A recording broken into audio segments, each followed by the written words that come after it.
ఎస్ఎండిసి ప్రేక్షకులకు నమస్కారం. నేటి వార్తలకు స్వాగతం.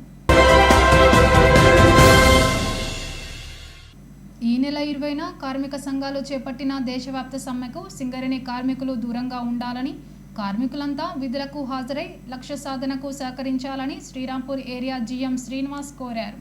శ్రీరాంపూర్ జీఎం కార్యాలయంలో ఏర్పాటు చేసిన విలేకరుల సమావేశంలో ఆయన మాట్లాడుతూ, కార్మిక సంఘాలు తలపెట్టిన దేశవ్యాప్త సమ్మెలో సింగరేణి కార్మికులకు డిమాండ్లు లేవని, సంస్థ పరిధిలో ఉన్న సమస్యలను చర్చల ద్వారా పరిష్కరించుకునే అవకాశం ఉందన్నారు. సింగరేణి కార్మికుల డిమాండ్లు లేనందున కార్మికులు ఆలోచించి సమ్మెకు దూరంగా ఉండాలని ఆయన కోరారు. ఒక్కరోజు సమ్మె వల్ల శ్రీరాంపూర్ ఏరియాలో 21,000 టన్నుల బొగ్గు ఉత్పత్తికి నష్టం జరిగి 8.8 కోట్ల ఆర్థిక నష్టం కలుగుతుందని, దీంతో శ్రీరాంపూర్లో దాదాపు 8,320 మంది కార్మికులు 3.86 కోట్ల వేతనాలు కోల్పోతారని తెలిపారు. ఈ ఆర్థిక సంవత్సరం మే 11వ తేదీ వరకు 7.10 మిలియన్ టన్నుల బొగ్గు ఉత్పత్తి జరిగిందని, మిగిలిన 2 లక్షల టన్నుల బొగ్గు ఉత్పత్తి కోసం ప్రతిరోజు శ్రమించాల్సిన అవసరం ఉందన్నారు. సింగరేణిలో ఎస్మా చట్టం అమలులో ఉందన్నారు.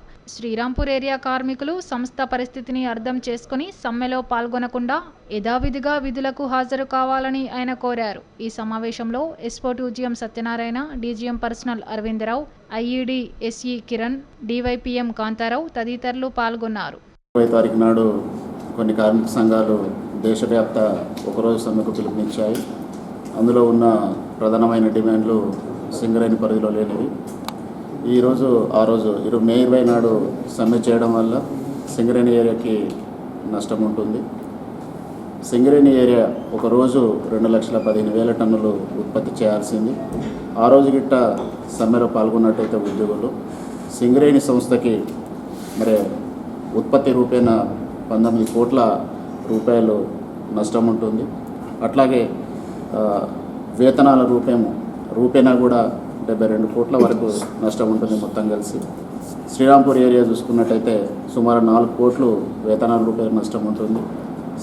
శ్రీరాంపూర్ ఏరియా ఒకరోజు 21,000 టన్నుల ఉత్పత్తిని తీయాల్సి ఉంది. అది ఒకవేళ తీయనట్టయితే 4 కోట్ల రూపాయలు ఉద్యోగులు నష్టపోతారు. అట్లాగే వేతనాల రూపేణా 8 కోట్ల వరకు నష్టపోతారు. కాబట్టి ఉత్పత్తి రూపేణా 8 కోట్లు నష్టపోతారు. కాబట్టి అందరూ ఉద్యోగుల్ని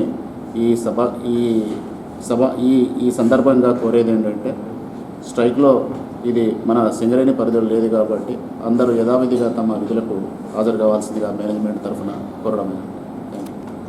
ఉమ్మడి ఆదిలాబాద్ జిల్లా వ్యాప్తంగా ఈదురుగాలులతో కూడిన అకాల వర్షంతో చేతికి వచ్చిన పంటలు దెబ్బతిన్నాయి. కోతకు వచ్చిన వరి పంట నేల కొరిగింది. మామిడికాయలు నేలరాలాయి. కొనుగోలు కేంద్రాలకు తీసుకువచ్చిన ధాన్యం తడిసి ముద్దైంది. వరి ధాన్యం కొనుగోలు ధాన్యాన్ని కాపాడుకునేందుకు రైతులు పడరాని పాట్లు పడ్డారు. ధాన్యం తడవకుండా కవర్లు ఇవ్వకపోవడం, కొందరు రైతులే కొనుగోలు చేసి ధాన్యాన్ని కాపాడుకునేందుకు ప్రయత్నం చేశారు. కవర్లు కొనే స్తోమత లేని రైతులు పాత చీరలు కప్పారు. ఆదిలాబాద్, మంచిర్యాల, నిర్మల్, కొమరంభీం, ఆసిఫాబాద్ జిల్లాల్లో ప్రభుత్వం కొనుగోలు కేంద్రాలను ఏర్పాటు చేసిన కొనుగోళ్లలో జాప్యం జరుగుతుండటంతో కేంద్రాల వద్ద పడిగాపులు కాయాల్సి వస్తుందని రైతులు ఆవేదన వ్యక్తం చేస్తున్నారు. ఒకవైపు అధికారుల నిర్లక్ష్యం కారణంగా ఆరుగాలం కష్టపడి పండించిన పంటలు తడిసి ముద్దైపోతుంటే, మరోవైపు ప్రకృతి వైపరీత్యం వల్ల చేతికి అందిన పంటలు దెబ్బతింటున్నాయి. మంచిర్యాల జిల్లాలో బెల్లంపల్లి, తాండూర్, వేమనపల్లి, కన్నపల్లి, నెన్నెల, కాసిపేట మండలాల్లో ఈదురుగాలులతో కూడిన వర్షం కురిసింది. దీంతో వరి, మామిడి పంటలు దెబ్బతిన్నాయి. నిర్మల్ జిల్లా ఖానాపూర్, బోధ్ నియోజకవర్గాల్లో అకాల వర్షం కురిసింది. ఆసిఫాబాద్, సిర్పూర్, కాగజ్ నగర్, పెంచ్కల్పేట్, దహగాం మండలాల్లో కురిసిన వర్షం కారణంగా వరి పంట నేల కొరిగింది.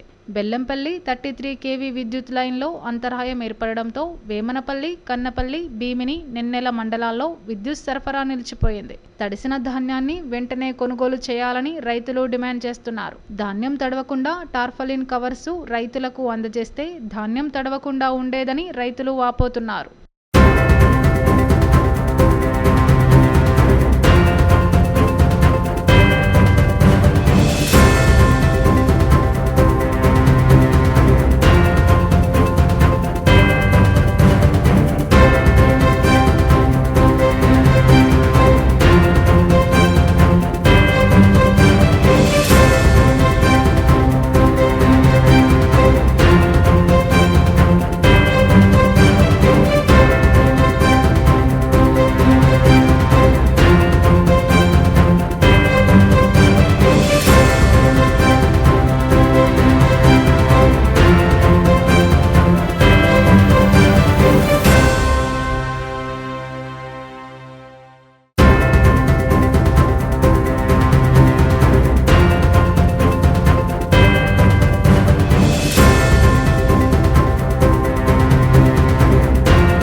నేటి ఎస్ఎండిసి న్యూస్ ఇంతటితో సమాప్తం. తిరిగి ప్రసారమయ్యే ఎస్ఎండిసి న్యూస్లో మళ్ళీ కలుద్దాం. అంతవరకు సెలవు. నమస్కారం.